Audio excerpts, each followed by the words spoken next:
Eu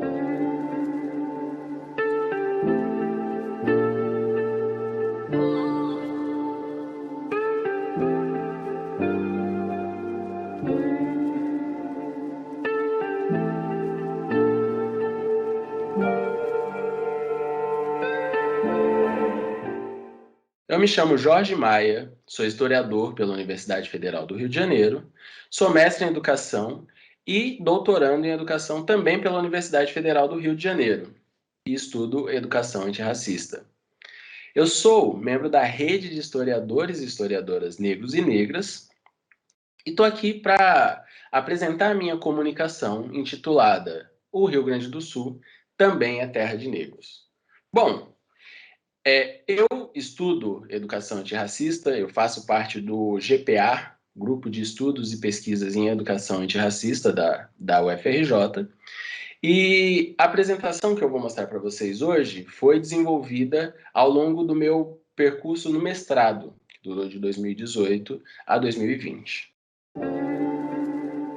Eu gostaria de começar com alguns apontamentos.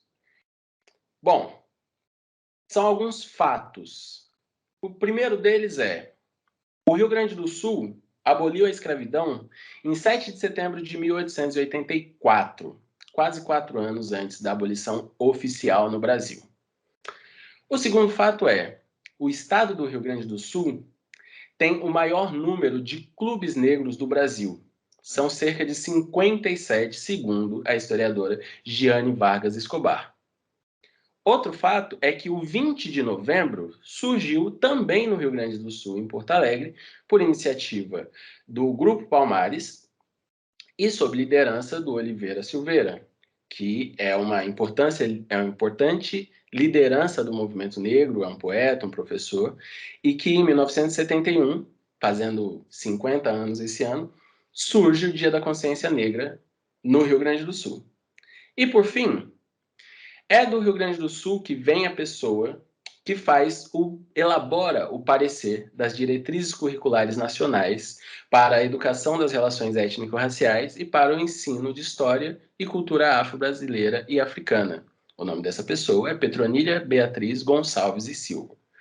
Por que eu estou começando com esses fatos? Porque existe uma ideia na nossa população brasileira, uma ideia que é vendida pela cultura padrão, a cultura hegemônica, de que o sul do Brasil é um reduto europeu no Brasil. É uma espécie de Europa brasileira. Então, o que a gente tem como imagem do Rio Grande do Sul é isso. E aí, para não parecer que isso é uma ideia que eu tirei da minha cabeça, eu fiz uma pequena enquete para ver se as pessoas realmente pensam assim ou se era uma coisa que vinha só de mim, era só uma ideia minha. E aí eu falei com 10 pessoas e perguntei para essas pessoas: quando se fala em Rio Grande do Sul, primeiro, qual é o fenótipo? Como essas pessoas são fisicamente? E depois, quais são os elementos culturais do Rio Grande do Sul que essas pessoas lembram assim de bate-pronto? E aí as respostas que vieram foram: para mim, o povo gaúcho é loiro de olho azul. Os mais brancos que existem. Branco alemão. E aí, quando falava de referências culturais, as principais referências que as pessoas deram foi churrasco, chimarrão, roupas tradicionais alemãs e Oktoberfest. Bom, a gente já tem uma noção de que essa não é uma ideia só da minha cabeça, é realmente uma coisa que boa parte das pessoas pensa. Isso é um equívoco? Isso é uma mentira? Não.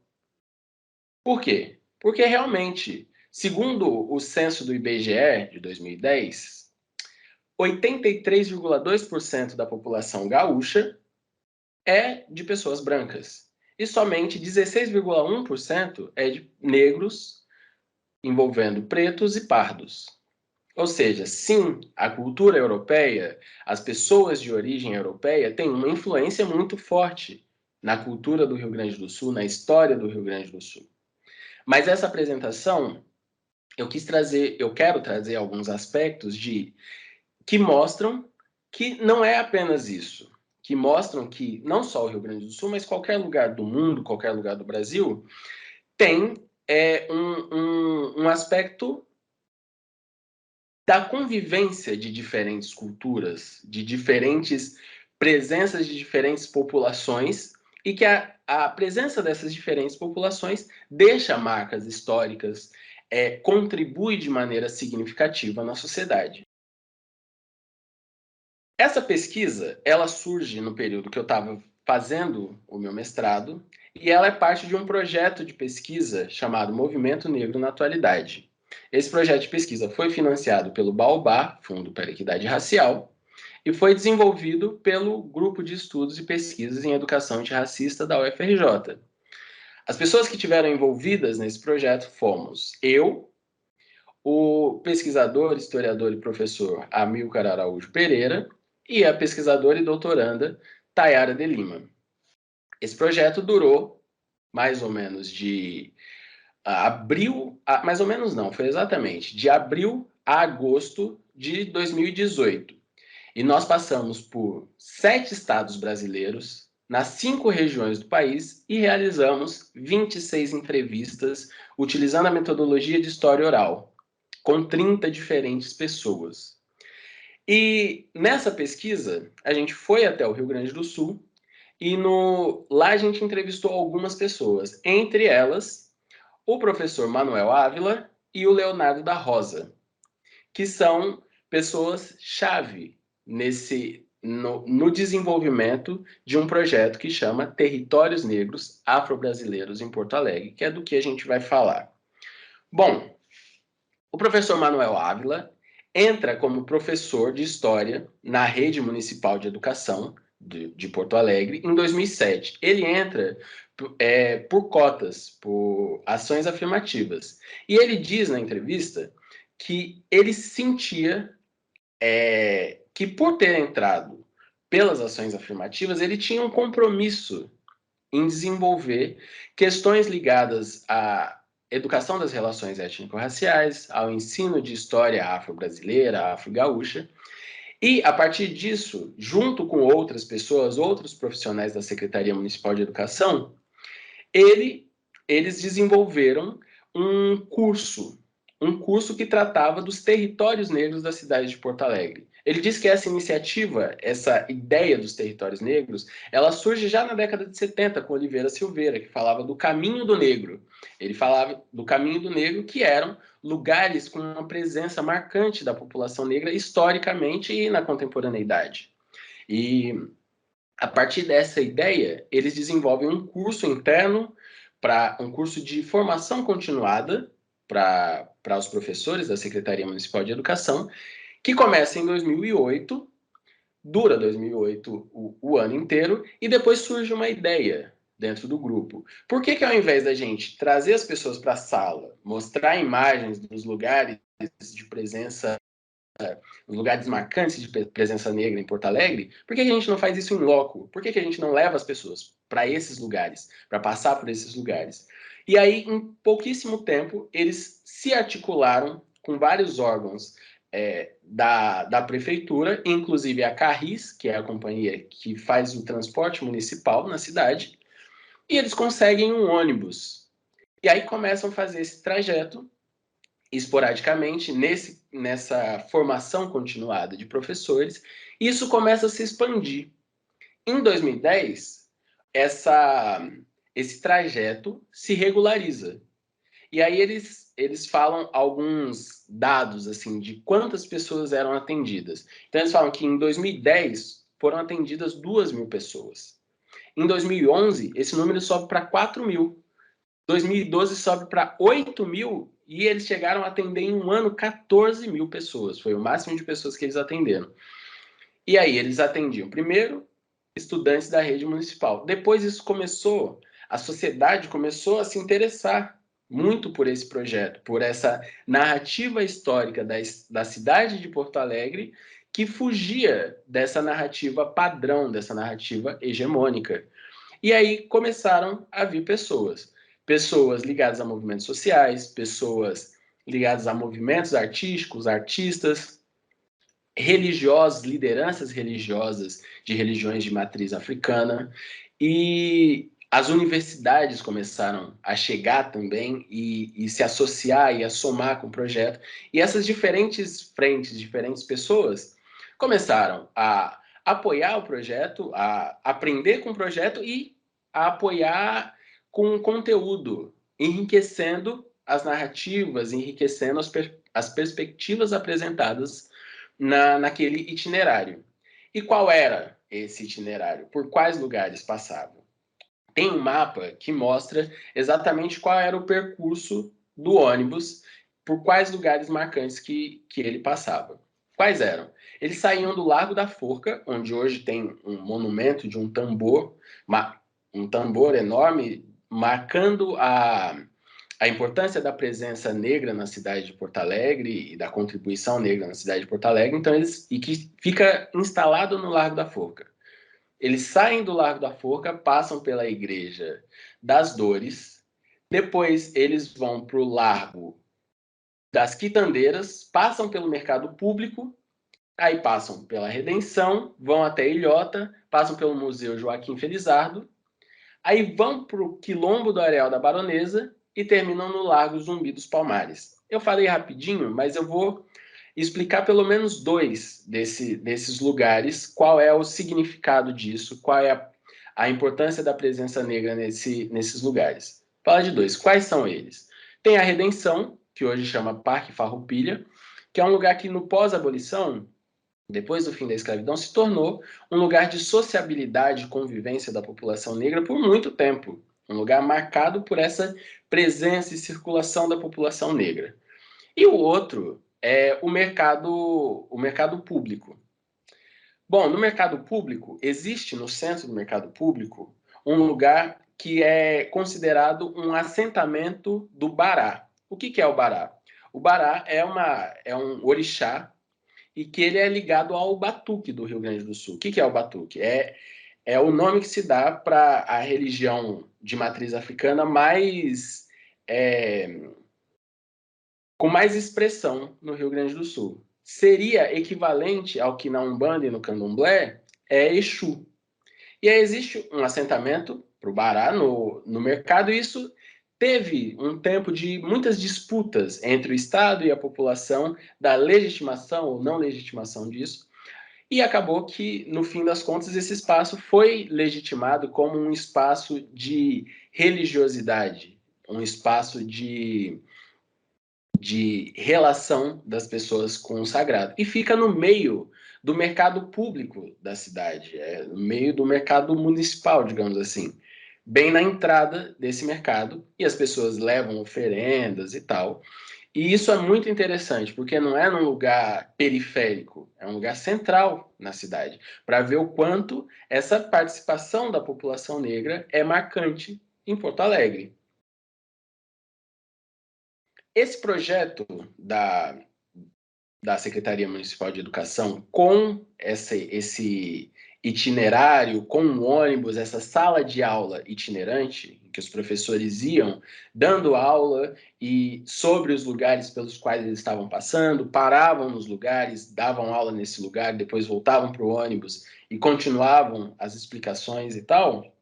Isso durou até 2018, porque mudou a prefeitura em Porto Alegre, as condições mudaram, mas em 2015, alguns anos antes do final do projeto em loco, digamos assim, a Universidade Federal do Rio Grande do Sul cria um projeto de extensão chamado LIST, que é o Laboratório de Ensino de História e Educação, que é coordenado pela professora Carla Meiners.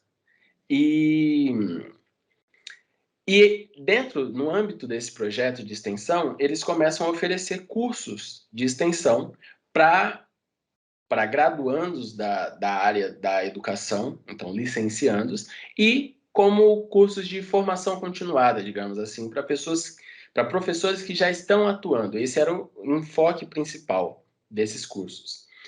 E aí, bom, qual é a grande sacada, digamos assim, desse curso? É que não é uma coisa à parte, é uma coisa complementar, é uma coisa que caminha junto com o projeto inicial, no sentido de que A gente consegue ver, tem um documento do cronograma desse curso, tem um documento do cronograma de 2015, e a gente consegue ver que algumas pessoas que eram componentes do projeto inicial, como o professor Manuel, como o Leonardo da Rosa, e alguns outros, além de lideranças religiosas, artistas que fizeram parte desse projeto inicial, eles passam também a fazer parte desse curso, dando palestras, dando aulas. Então, isso é incorporado, isso é um processo de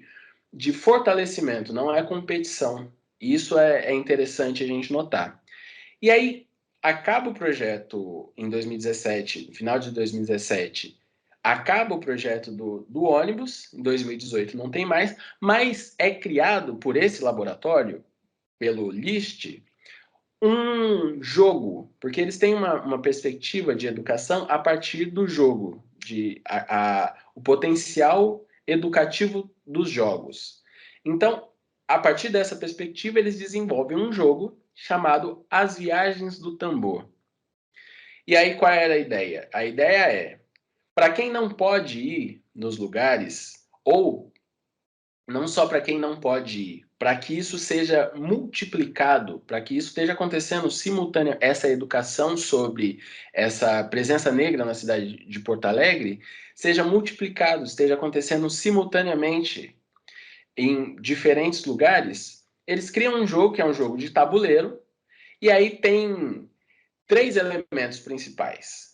Tem personagens históricos para a cultura da cidade de Porto Alegre, tem práticas culturais afro-gaúchas, digamos assim, e tem lugares marcantes, lugares históricos de sociabilidade da população negra. São 3 elementos principais. E qual é o mote do jogo? A ideia é que o tambor cansou de ficar no Largo da Forca. E aí ele resolve dar uma volta por aí. Existe um mistério. Qual o mistério? Descobrir para onde foi o tambor, para que lugar desses lugares marcantes ele foi, com quem que ele foi, qual personagem histórico ele levou junto com ele, e qual foi a prática cultural que eles foram realizar. Foi capoeira? Foi o batuque? Foi o supapo poético, que é uma espécie de um sarau que, pelo menos até 2018, acontecia regularmente?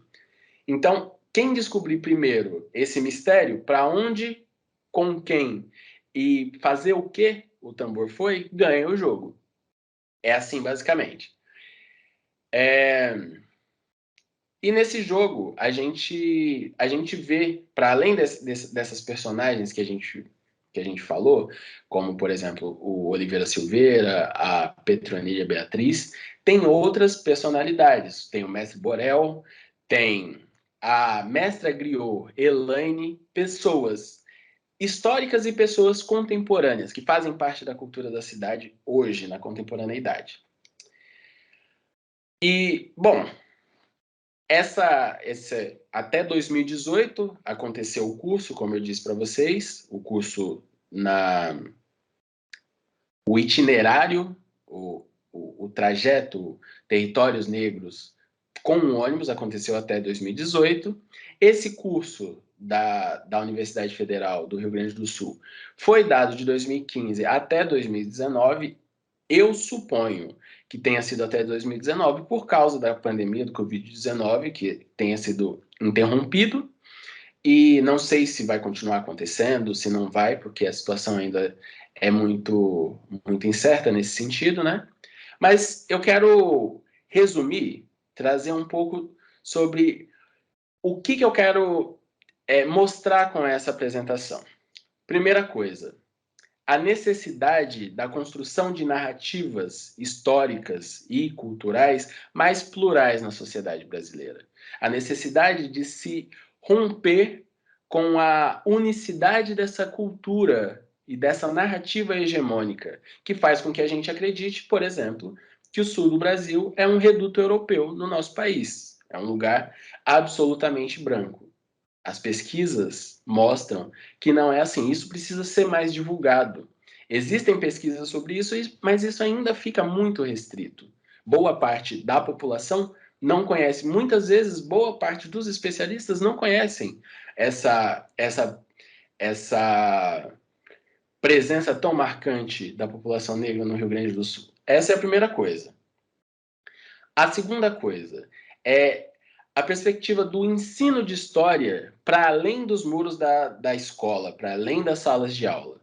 Porque essa cultura hegemônica da qual a gente está falando, ela não está só na escola, ela está circulando em torno de nós o tempo todo. Então, ela está na rua, ela está nas conversas que você tem em casa, ela está na faculdade, no trabalho. Em vários lugares, essa cultura é reforçada recorrentemente. E aí, você conseguir construir projetos que tragam narrativas contra-hegemônicas e que estejam circulando para além do espaço tradicional de educação, isso é muito forte, isso é muito potente. E como é que se faz isso? Se associando a diferentes setores sociais. Então, não é uma iniciativa só de professores. São professores, são artistas, são lideranças religiosas. É uma iniciativa de uma sociedade como um todo. São pessoas negras, são pessoas brancas. É uma iniciativa de uma junção de forças. E é isso que faz com que esse projeto fez com que esse projeto tenha durado tanto tempo, tenha sido tão forte e atingisse tantas pessoas, tivesse um crescimento no interesse assim exponencial. Primeiro 2.000 pessoas, depois 4.000, depois 8.000, depois 14.000. Então, esse é o segundo ponto. Quer dizer, esse é o primeiro, o segundo e o terceiro ponto que eu queria trazer com essa apresentação. Eu espero que isso seja útil, que essas informações sejam úteis, que esse conhecimento seja útil e que seja cada vez mais divulgado. Muito obrigado por me ouvirem. Nessa apresentação, eu abordei diferentes maneiras de se trabalhar a história de uma região, a história de um lugar, a história de uma cidade como Porto Alegre, que é conhecida como uma cidade absolutamente branca, e a importância de se trazer perspectivas contra-hegemônicas, por exemplo, a presença e a história negra na cidade de Porto Alegre. E também apresentei o projeto Territórios Negros nas suas diferentes fases e como esse projeto tinha a intenção, tinha o intuito de construir essa narrativa histórica contra-hegemônica para a sociedade gaúcha e para a sociedade brasileira como um todo. Espero que vocês tenham gostado, espero que vocês aproveitem essa apresentação. Muito obrigado a todos.